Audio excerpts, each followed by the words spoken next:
मनाची। बेळंकी ग्रामपंचायत हद्दीत सुरू असलेल्या बिअर बारला बनावट व बोगस कागदपत्रांच्या आधारे परवाना मिळाल्याचा गंभीर आरोप ग्रामपंचायत सदस्यांकडून करण्यात आला आहे। संबंधित बिअर बार राष्ट्रीय महामार्ग क्रमांक 153 लगत असून गंगाटेक हे ठिकाण पूर्वीपासून धार्मिक स्थळ म्हणून ओळखले जाते। येथे गंगाकुंड असल्याने दरवर्षी पंचक्रोशीतील भाविक मोठ्या श्रद्धेने पूजा अर्चा करतात। अशा संवेदनशील ठिकाणी बिअर बार सुरू झाल्यामुळे ग्रामस्थांमध्ये नाराजी व्यक्त होत आहे। या बिअर बारसाठी राज्य उत्पादन शुल्क विभागामार्फत ग्रामपंचायत, पोलीस ठाणे व स्थानिक घटकांकडून हरकती मागविण्यात आल्या होत्या। यावेळी ग्रामपंचायत व ग्रामस्थांच्या वतीने जोरदार आक्षेप नोंदविण्यात आला होता। तसेच मिरज ग्रामीण पोलीस ठाण्याकडूनही परवाना न देण्याबाबत सूचना करण्यात आल्याचा दावा तक्रारदारांनी केला आहे। तरी देखील परवाना मंजूर झाल्यामुळे संशय व्यक्त केला जात आहे।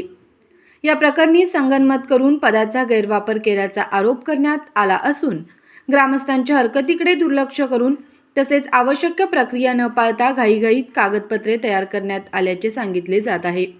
ग्रामसेवकांच्या काही कागदपत्रांवर खोट्या सह्या करण्यात आल्याचा आरोपही करण्यात आला आहे। यासोबतच तक्रारदाराला धमक्या देण्यात आल्याचेही नमूद करण्यात आले आहे। दरम्यान खोट्या सह्यांच्या आरोपांबाबत अद्याप ठोस व अधिकृत पुरावे समोर आले नाहीत। त्यामुळे या संपूर्ण प्रकरणाची निपक्ष व सखोल चौकशी करण्याची मागणी जोर धरत आहे। तसेच संबंधित ग्रामसेवक याबाबत नेमकी कोणती भूमिका घेतात व आरोपींना ते कशा प्रकारे उत्तर देतात याकडे ग्रामस्थांसह प्रशासनाचे लक्ष लागून लागले आहे। या संपूर्ण प्रकरणाचे निवेदन प्रशासनाला देण्यात आले आहे। नमस्कार, माझे नाव विवेक दर्याप्पा चौगले, राहणार बेळंकी। आमच्या गावामध्ये वारंवार आम्ही अवैध धंद्याविषयी आवाज उठवत होतो आणि आम्ही ग्रामपंचायतीमध्ये असा ठराव घेतला होता की 100 लोकांनी असं सांगितलं होतं की ग्रामपंचायतीमध्ये इथून येणाऱ्या काळामध्ये कुठल्याही अवैध धंद्यासाठी परवानगी द्यायची नाही, असा ग्रामपंचायतीचा ठराव झाला होता। पण असे निदर्शनास आले की आम्हाला ग्रामपंचायतीमध्ये आत्ता लेटेस्ट एक बिअर बार चालू झालेला आहे। मग आम्ही त्याची चौकशी केली असता आम्हाला असे निदर्शनास आले की त्याच्यामध्ये प्रत्येक परवाने ग्रामपंचायतकडून गेलेले आहेत आणि ग्रामपंचायत ठराव झाला होता की कुठलीही परमिशन द्यायची नाही, असं ग्रामस्थांच्या वतीनं एक ठराव मंजूर केला होता गावामध्ये।